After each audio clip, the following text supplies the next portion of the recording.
To really go to the root of it, I think you would have to start, I would say when I was 8 years old, Sammy Davis Jr. introduced me to Quincy Jones. Mm-hmm. I'll never forget it.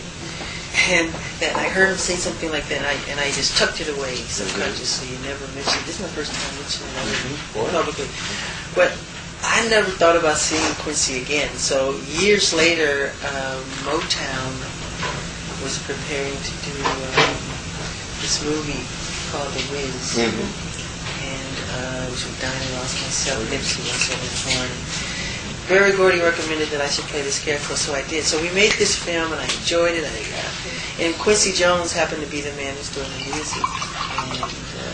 And I've heard of Quincy before when I was in Indiana as a child, because my father used to buy jazz albums, and I knew him as a jazz musician. He came with this killer.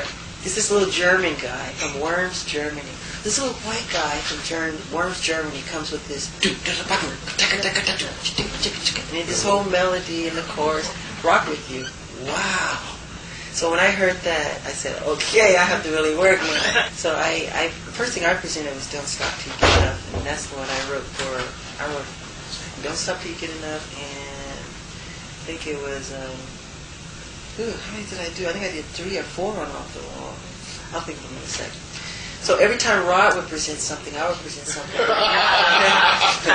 I love working like that because I used to read about how Walt Disney used to, if they were working on Bambi or any animated show, they'd put a deer in the middle of the floor and make the animators kind of compete for different styles of drawing the deer. So whoever had the most stylized effect that Walt liked, and he would pick that, and they would kind of compete. It's like a friendly thing, but it was competition because it breeds higher effort. So whenever Rod would bring something, I would bring something, and he would bring something. I would always want to do music that influence and inspire people, each generation. I mean, well, let's face it. I mean, who wants mortality? I mean, everybody wants immortality. You want what you create to live, be it sculpture or painting or music or composition. Like Michelangelo said, I know the creator will go, but his work survives. That is why to escape death, I attempt to bind my soul to my work. That's how I feel. I give my all when I work. Because I wanted to just live and just give all that I have, Yeah, it has to be. What I do is when I work, I'll do a raggedy, rough version, just to hear the chorus, see how much I like the chorus. If it works for me that way, when it's raggedy, then I know you really go in. That's at home. Is it? That's Janet, Randy, me. Really? Yeah.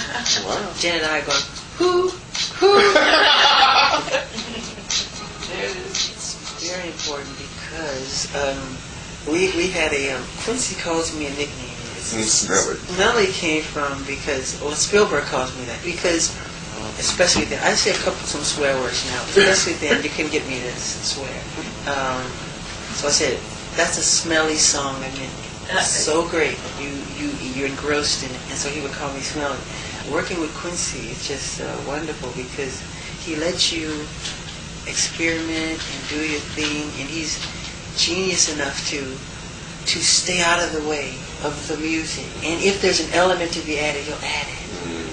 And he hears these little things, like for instance in Billie Jean, I came with this piece of a bass lick and the melody and the whole composition I brought.